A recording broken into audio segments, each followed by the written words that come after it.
Welcome to the World Cetacean Alliance's third stop on our virtual whale world tour, Dana Point, California.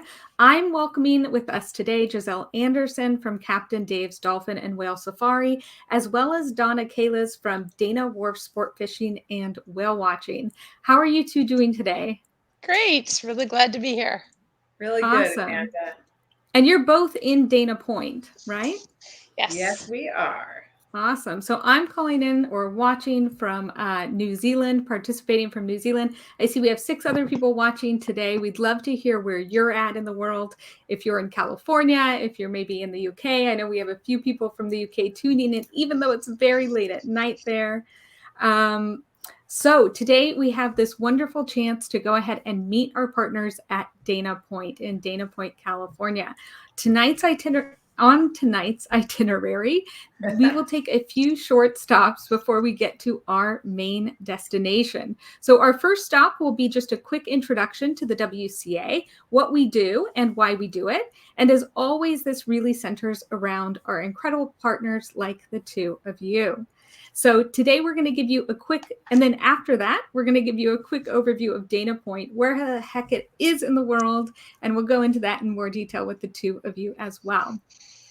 Finally, after we do that quick overview, we will reach our final destination, which is getting to hear from the two of you about everything that you do in Dana Point, all of your awesome tales and the cool things that you do. So let's go ahead and start talking a little bit more about the WCA and our mission. Oh, but before that, we have a few comments here. So we have somebody from Oregon, from the American Cetacean Society. Hello, it's great to see you joining us. And it looks like maybe somebody from Massachusetts. Is that what I see, Cindy, that you're calling in from Massachusetts? So beautiful. Awesome. Hello, Cindy. Hello, And that Cindy. might be Joy from the ACS there too. So wonderful that you're able to join us. We also have this recorded, so you'll be able to see it later as well. So let's take a little bit deeper dive into the WCA. So the World Cetacean Alliance, the first thing to know is what cetacean means. Cetacean simply means whales, dolphins, and porpoises. So if you love these marine mammals, you can sound fancy by calling them cetaceans. At the WCA, we are on a mission to serve as the voice and protector of whales, dolphins, and porpoises throughout the world. Now, we do this by having a connected community of people with expertise, capacity, and resources to create change.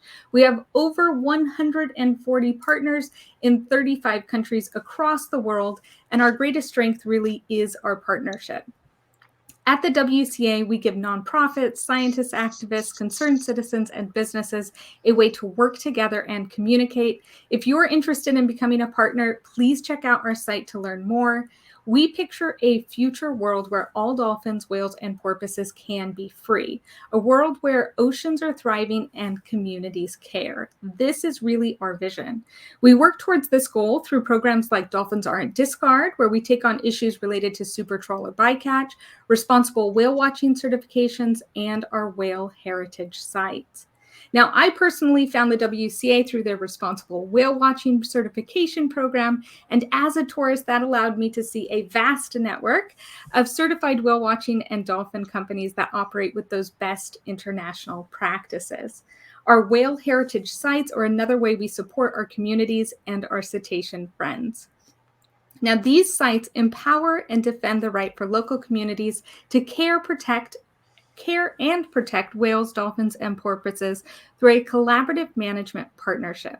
With 5 certified sites so far, like Dana Point, we're helping to preserve that rich connection, with our communities and our cetaceans. So the WCA has been super excited to see all the ways Dana Point has connected to their cetacean friends, and Gisele and Donna are going to tell us so much more about that in just a few minutes here.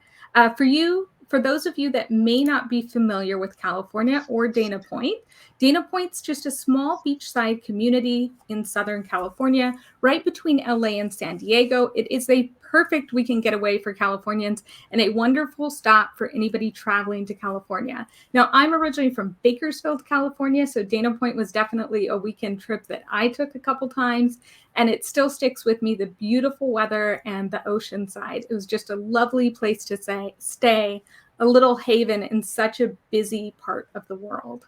Now, there's a ton of airports there too. So if you're flying in, you've got LA, you've got San Diego, but you've got Burbank and Long Beach and all of these wonderful ways to get to Dana Point. So let's go ahead and jump to what we're really here today to hear more from Donna and Gisele. And before we do that, we're going to go ahead and take a look at the WCA and this wonderful whale heritage site that's come into fruition at Dana Point. This is Dana Point in Southern California. The waters here are home to over 450,000 dolphins and a variety of whales, which are celebrated every year in the world's first and longest running whale festival.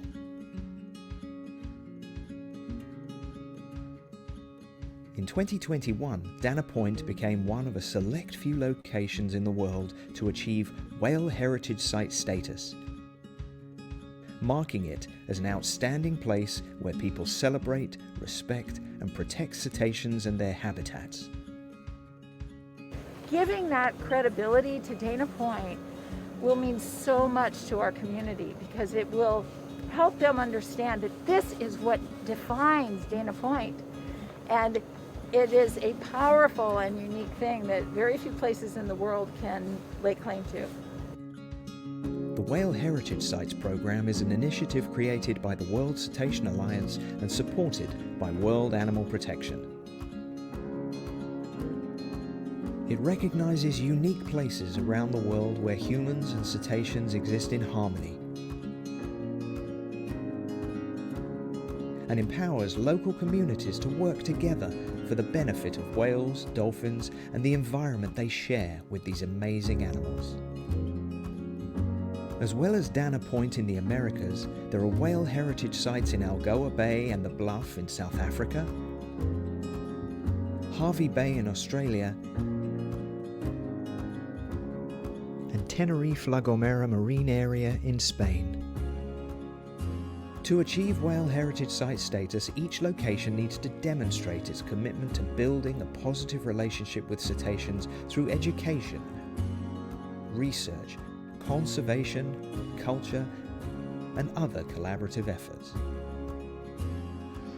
It's critical for us to be accredited as a Whale Heritage Site because tourists, they want to know that they are supporting tour operators that are looking after the interests of the whales and dolphins in their area.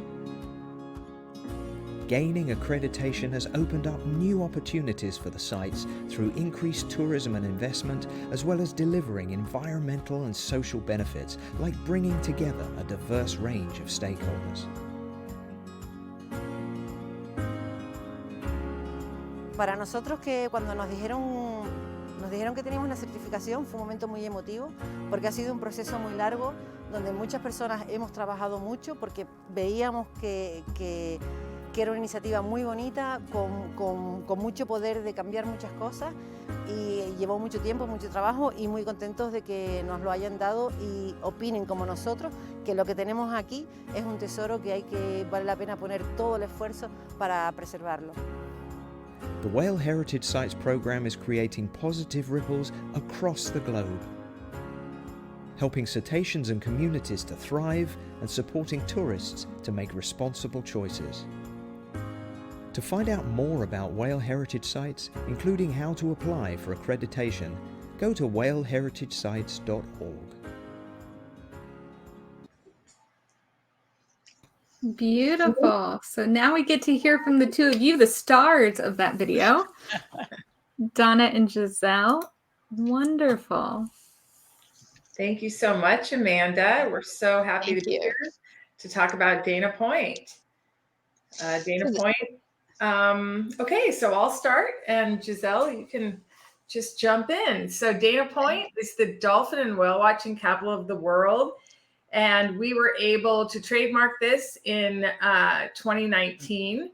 And from then we went on to become a Whale Heritage Site in 2021. So we're going to talk to you all about how we became that and why Dana Point is so special. Exactly. So in coming together as two competitors, Donna and I really felt that working together would just get us so much more. And it's really been a fun experience to do that, putting ourselves on the same side of the table. And the trademarking was a big step in that direction.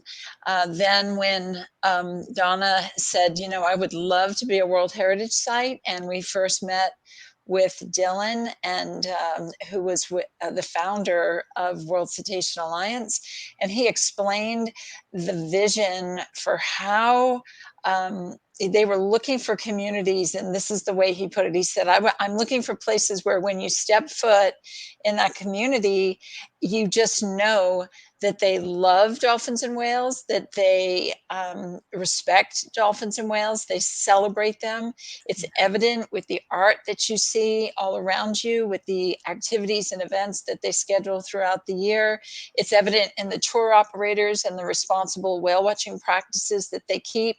It's evident with research, with history, perhaps some kind of link to their heritage and maybe some Aboriginal people groups. So he said, that's what I'm looking for. And I was like, wow, that's us. So let's do this. So Donna was right. It was a perfect fit. And a lot of people say, what is a whale heritage site? So I'm just going to read this because it is really important to know, because it fits Dana Point to a T.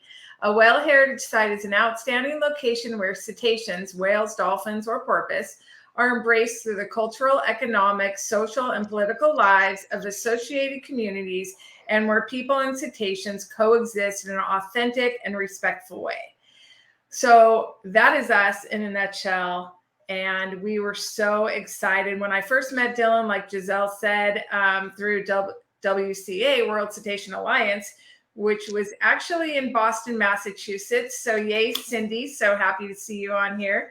I learned all about World Cetacean Alliance. And then it was, a few years later where they came out with this whale heritage site idea.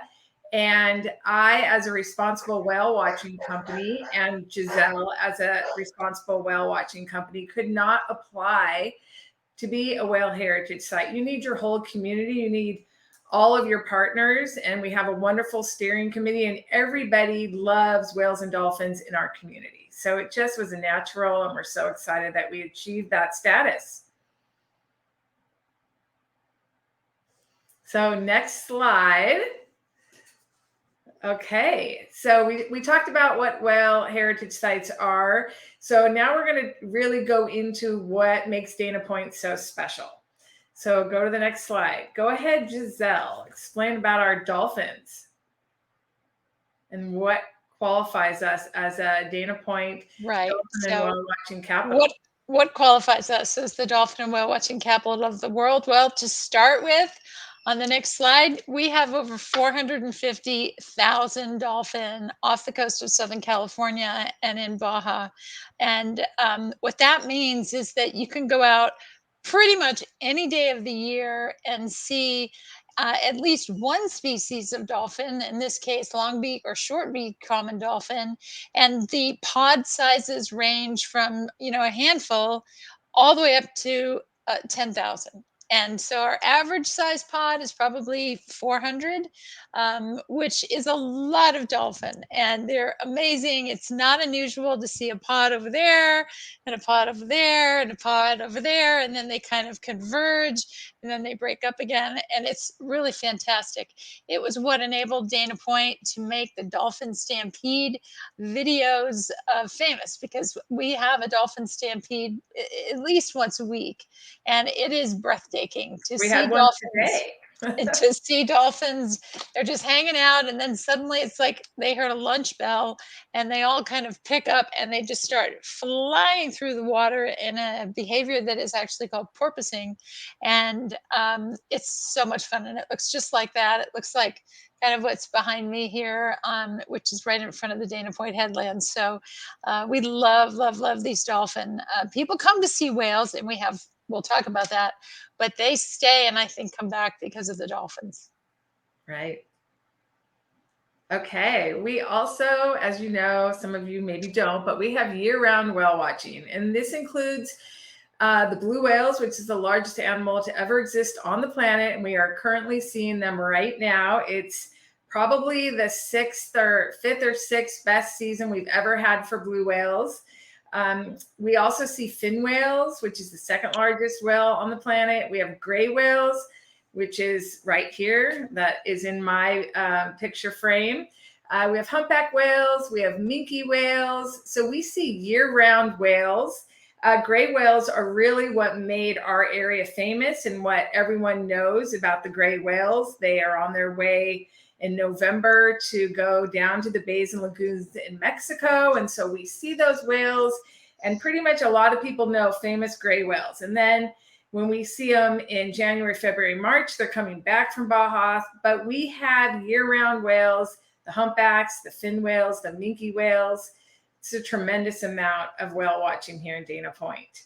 Yeah, it's excellent. And it's not unusual to have what we call a trifecta day, where we have several species of whales all at the same time. And that's really fun. So one of the best places in the world to see blue whales, like this gorgeous guy, is here in Southern California. And starting at about 2002, we started seeing them. It went from just a few a season all the way up to almost 1,000 in a season. And as Donna said earlier, it was probably our fifth or sixth best season since then. It's been spectacular. And we've had several at a time right within 2 or 3 miles of shore. So it's been amazing. And blue whales, of course, are the biggest animal that's ever lived on the planet, bigger than the dinosaurs. And they are just an amazing creature to see in person. They generally are 80 to 90 feet. They can get bigger, but around here, that's about the sizes that we see them. And our whale watching boats, our biggest whale watching boats between the two of us are about 65 feet. And that is not as big as a blue whale. So when we do launch the drone and we see that animal from the air and we see how small we are in awe. It's pretty amazing. And we also see, so not only do we see all the things we just talked about, we also see a plethora of rare whales. So we can see orcas, and they're also known as killer whales. They will come to our area. We never know when an orca will show up. So when the pods of orcas do show up, that is when everybody comes out and goes. They could be here for 2 days. They could be here one day. They could be here next week. We don't really know. So that's very exciting and thrilling. We also have pilot whales, sperm whales, false killer whales. There has been some sperm whales just off our coast this year. So that's very exciting.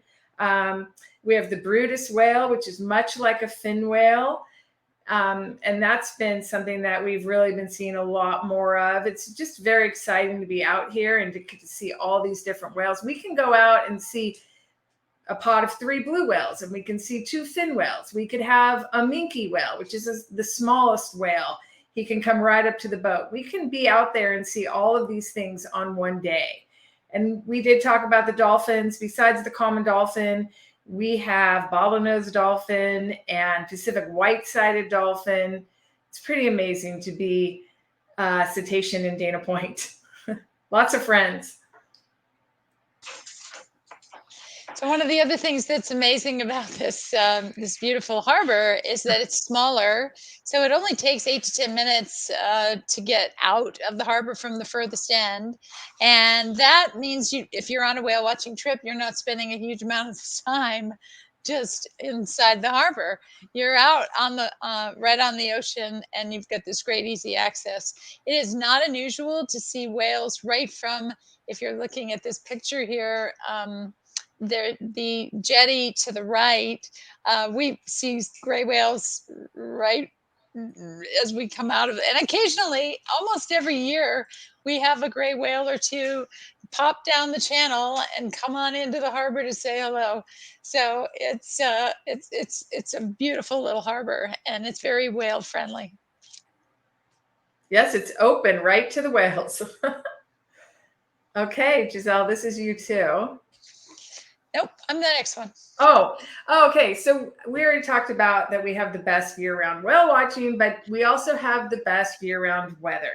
So our weather is, I can't say enough about it. It's very, very nice. It's a microclimate. If by chance we do get rain, it goes away very quickly and people are back out on the water and enjoying the beautiful weather. Unlike many other locations, Dana Point usually has moderate weather and mild ocean conditions throughout the year. So what that means is that our waters are generally pretty calm. We have a very small fraction of trips that we cancel due to rough seas. So, and our customers, they don't like rough seas. So when we cancel, it has to be pretty rough.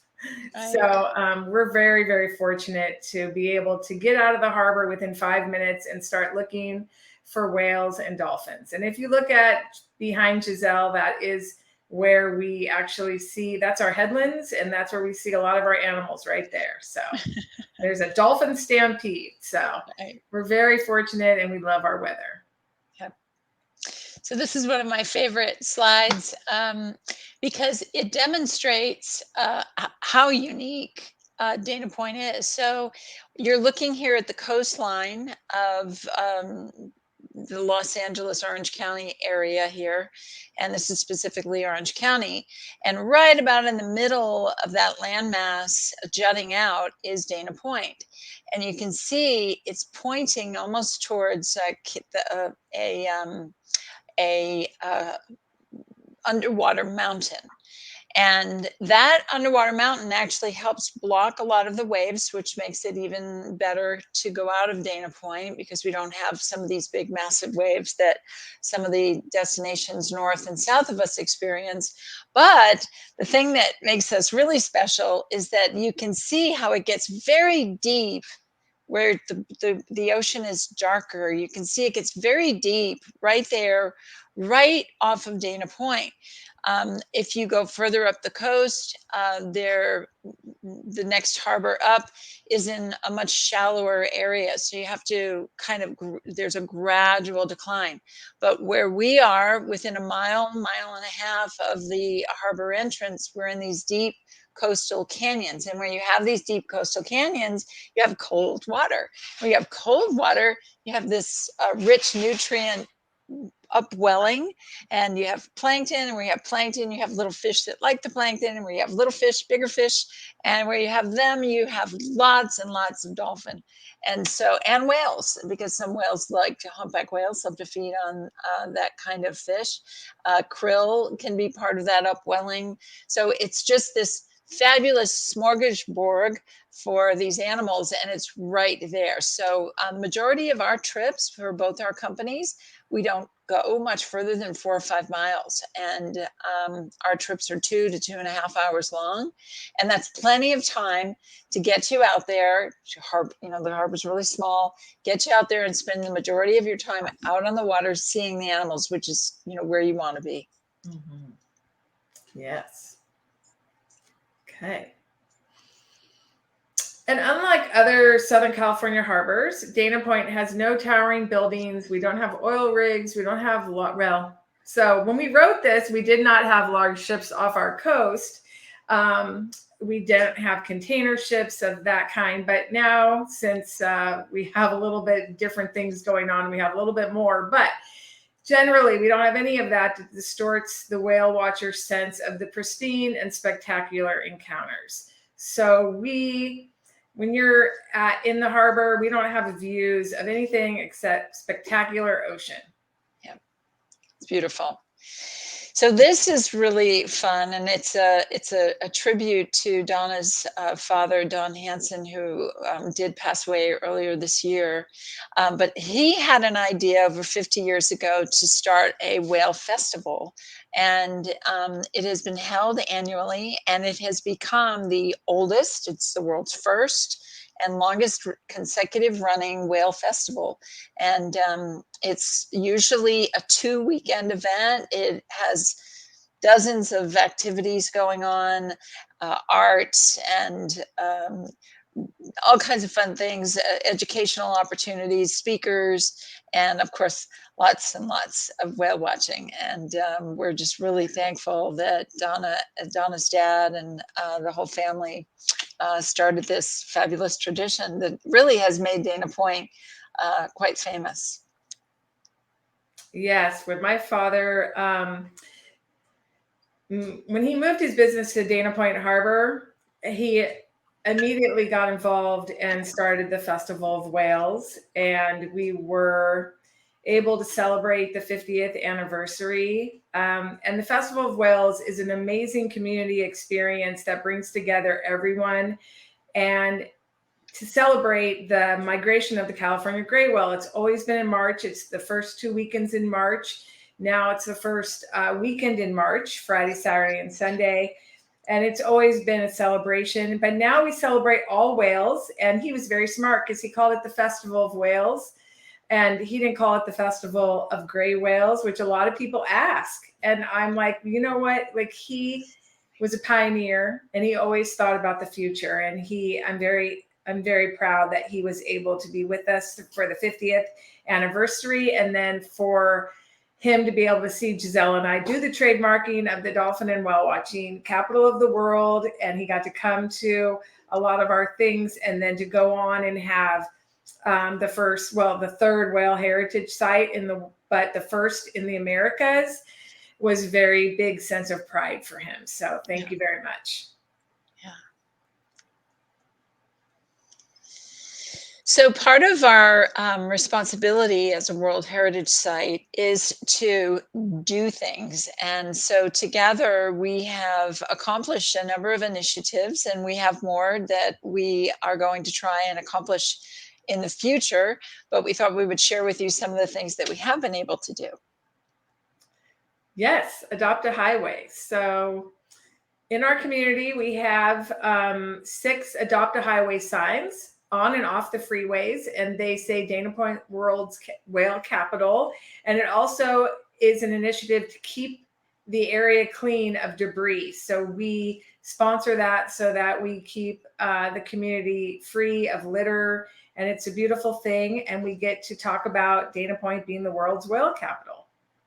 Yeah, and one of the things that, we all do know is that trash tends to run off and it all pours into these waterways. And we have one right here next to the Dana Point Harbor. And so we want to keep our trash where trash belongs, not running into the ocean during one of our unusual storms. So this was part of that process and thought process in keeping our oceans clean. Right. So this Be Whale Safe is something that is not our program, but it is something that we've adopted here. And so what we have done is try to educate and encourage private boaters to also adopt this kind of a process. So this is just, no head-on approaching of whales. And I have to say that I think for the most part, between the community's efforts, their respect of the animals, maybe we reach out to some of the yacht clubs as well as through our Dana Point Harbor Association, and we offer, and it's online, a whale watching success program where they can just kind of learn how to find animals as well as learn how to respectfully approach them. Right. People are great. For the most part, people are so great. And when they see our boats out there, they communicate and they file back behind our boats, knowing that we're not getting if we're not close, they shouldn't be close either. And so they tend to stay either alongside of us or behind us. And that makes such a big difference in keeping down the traffic around these animals so that they don't care. I mean, a lot of times these animals are coming over to us, so they're looking for interaction, and they really enjoy. They seem to be so curious, and they really enjoy the experience. But for those that are maybe migrating or engaged in feeding behavior, something like that, they're really not interested. We want to make sure that we don't do anything that's going to impact their behavior. This is a great program to make that happen. Right. And I would just say, see a whale, go slow. See a blow, go slow. Like, we really try to tell people that when they see our boats, they do slow down. They know we're with a whale. And so these type of things get the word out for when we're not out there and we can't help be stewards of the oceans. So thank you for that. That's good. Really good. So be whale safe, everyone. Oh, this is a great one. So on our mission to reduce plastic waste, we have this initiative for water boxes instead of water bottles. Both Gisele and I, with the Dolphin and Whale Watching Capital of the World, we have committed to buy 20,000 of these paper water cartons, and they're wonderful. The only piece of plastic on them is the cap. That's the only thing. So if you think about how many water bottles you go through a day, and we tried to tell people, you know, if you're coming here to go whale watching, we even tried at our Festival of Whales, we tried to have water stations, but people do not have water bottles with them. If you're on vacation, that's a hard thing to remember. And so this is our initiative to reduce plastic waste. And so far, so good. We've gone through probably 6,000 in cartons, and more on the way. So I think we're up to 10 now. Oh, good. Yeah. Yeah. So we're getting there. Good. This is the Balloons Blow, Don't Let Them Go program. One of the things that we experience out on the ocean is a lot of balloon debris. And so both companies have always been proactive about this in terms of picking up balloons that we see. And of course, you know, removing it from the ocean is step one, but step two is using it as an opportunity to educate people. So these mylar balloons in particular, when they're released, the helium, you know, takes them up, and then they go out over the ocean, and then they come down in the ocean, and then the ink and the paint that's on top of them washes off in the salt water, and they become, they look like a clear jellyfish. So they can present a real hazard to animals that feed on jellyfish, Rhesus dolphin, if there were any sea turtles or you know, birds that might be interested. Yeah, so we pick them up as we can, and we use them as an opportunity to educate, and then we've been tracking it. Last year, we picked up over 1,600 balloons, and we did help support an initiative in Laguna Beach to remove the sale of mylar balloons, and we're hopeful that we can do something like that here in Dana Point. Great. Okay. Wow. Yeah, 1,600 balloons. And you know what? That is just what we pick up. Gosh. Obviously, we cannot pick up as many that are out here because we have a 2-hour trip, and we have. But just setting the example to pick up one and explain to people has really gone far. Yeah. So yeah. That's just such a large number. I wouldn't have expected that was so massive. My goodness. Well, we also have Betty and Krista that commented here. So Krista had said that she has a business in Dana Point and she loves our town. So that's really cool to join us. Awesome. Fantastic. I know for me, I got so caught up in what you were saying, it was hard to focus on going to that next slide. As a child in Southern California, we went to go whale watching several times, but I never saw a whale. So I am just regretting our decisions to not go to Dana Point to do that, because wow, what an incredible place to immediately get out there and to be able to see so many animals. Yeah, we're very blessed.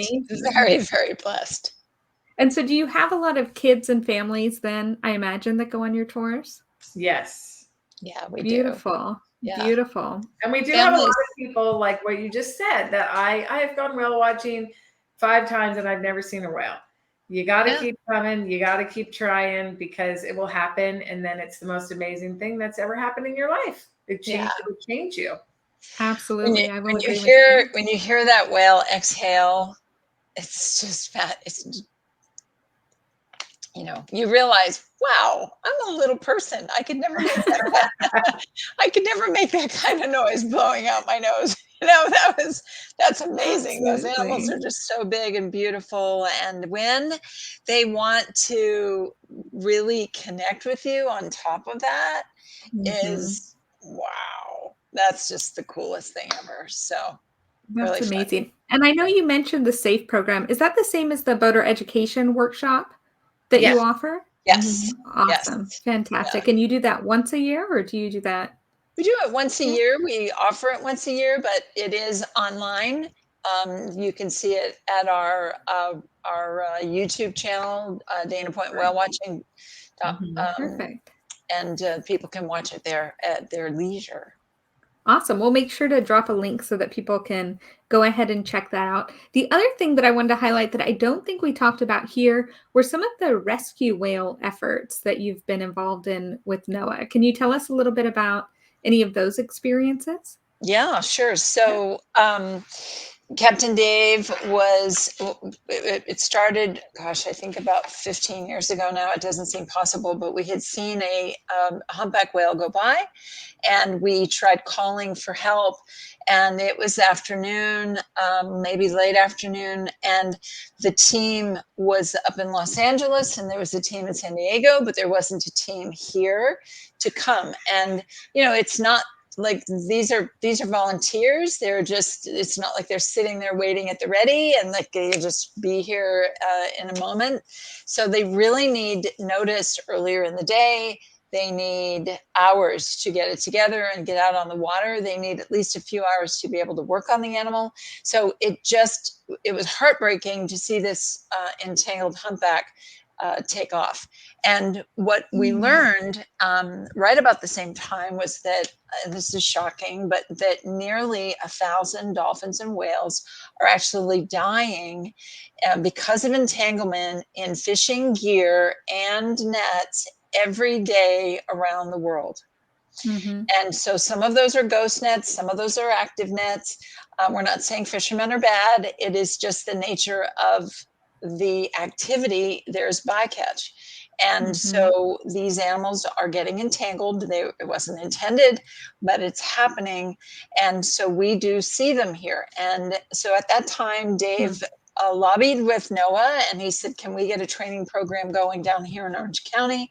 And then together with the Pacific Marine Mammal Institute, which focuses on pinnipeds, we were able to start pulling things together. So it was ordering equipment, getting the right kind of Zodiac, getting the training, having, you know, world-renowned experts come and show us how to do it. Because you can't just jump in the water with a knife in your mouth and, you know, do some kind of, you can't do that. You're gonna die. You know, you're not absolutely gonna die, but the odds are high you're gonna get hurt. That's not the way to do it.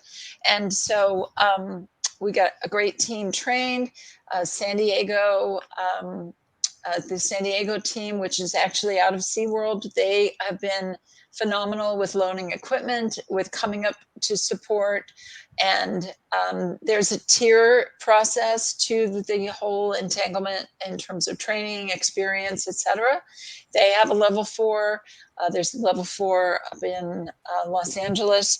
So there's actually a training going on tomorrow right here in Dana Point, an on the water training. And then there's a classroom training that will be taking place in the next month or so for people who want to start learning how to do that. And so they go through a classroom training, and then once they do that, that qualifies them to then get on a boat and get trained. So we just had a really successful, probably a fourth of all disentanglements are successful. Oh, wow. There's all kinds of reasons for that. You know, if a whale has just been entangled and it's not starving and it's got a lot of energy, the odds of yours being successful are really small. because that animal is not going to be happy with you coming on over and wanting to come alongside. It's hurting, it's frustrated, it's irritated, and it doesn't want anything to do with you. And a lot of times, like so if we come across a whale that is entangled or in need of assistance, we have to call it in. So Gisele and I and all of our captains and all of our crews, they know right away, because they have unfortunately seen entanglements. And so they know what to look for. They know the behaviors. They call it in. We call it straight into Justin at NOAA. And he kind of tells us what the next steps are, if they're going to send a team down, or like she's saying, like, what does the whale look like? Like, what can they really do if they come down? And then a lot of times, unfortunately, we have to track the whale, and you can track it only till it's dark. And then those dark hours are when, but we have teams all the way up and down the coast. So people know that the whale is coming. So NOAA will tell us, hey, we saw one in San Diego, which is an hour to our south. And then the next day, Gisele and I's boats might be able to encounter, and then we call it in, and then they assist with the rescue, and we assist. And so it's great. It's gotten so much better. Oh, it's been amazing. I was just going to share, in July, there was a whale who had been entangled for probably quite some time. You could tell by the amount of whale lice on it, and it was tired. So it wasn't moving as quickly. And it was one of those perfect things. Donna's boat saw it first. Her captain saw it first. He alerted the other boats. First of all, we want to, make sure that there's not, that everyone knows it's there and no one goes too close. And then NOAA was notified. And then we took turns watching the whale. So no one, the instructions are, no one leaves this whale alone at all. And it's not going to be abandoned. So we keep eyes on it. We take pictures. We send them over to NOAA. And then they, like Donna said, they'll instruct us on the next steps. And it was so textbook, because the team got together. The 2 primary boats came. We had 3 support boats. We had our towboats US, as well as our harbor patrol, creating like a wide area around the whales, so that private boaters and paddleboarders, no one was coming near it. I mean, the communication was amazing. And the team was able to get out there. The support boats were there with all the equipment, and it was incredible. And this particular whale had, I don't know, 100 or so feet of net around its flukes, and it was really quite difficult to cut. And they thought, there's just no way we're going to do it before dark, but we'll give it the old college try. And they did. And that whale was tired. And so he let them get right up on its tail. And within 2 hours, the cuts had been made, and they finally got like that one pivotal cut, and the whole thing just fell off. And, everyone's on all of the boats. There were like 12 boats out there watching, and everyone's screaming, and, it's great. I took video, and I sound like a fool because but it was just incredible. Really cool. And to see that whale. So hopefully that whale was able to start feeding and recovering and healing. And we do see whales that, Donna's vessels have seen Twitch, another famous humpback who was definitely the victim of an entanglement. No one knows how it got free. He was here one summer, and he was great and healthy, and everything was great. And then when he came back the next summer, he had just this deepest wound on him from what was obviously an entanglement. And but he recovered, and throughout that summer he came back, and he was feeding, and it was just such a joyful thing to see him survive it and thrive. And come back to Dana Point, the dolphin and whale watching capital of the world. Yes. Beautiful. I know for me, you know, one of the things that stuck out, I'm in New Zealand and I went to one of the Project Jonah workshops. And one of the things they have are like, not like a balloon, but they fill it with water instead. So it's like a pilot whale filled with water.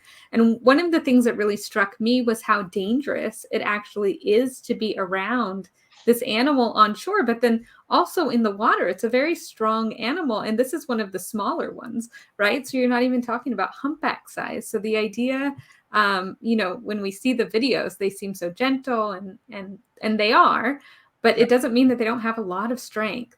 Right.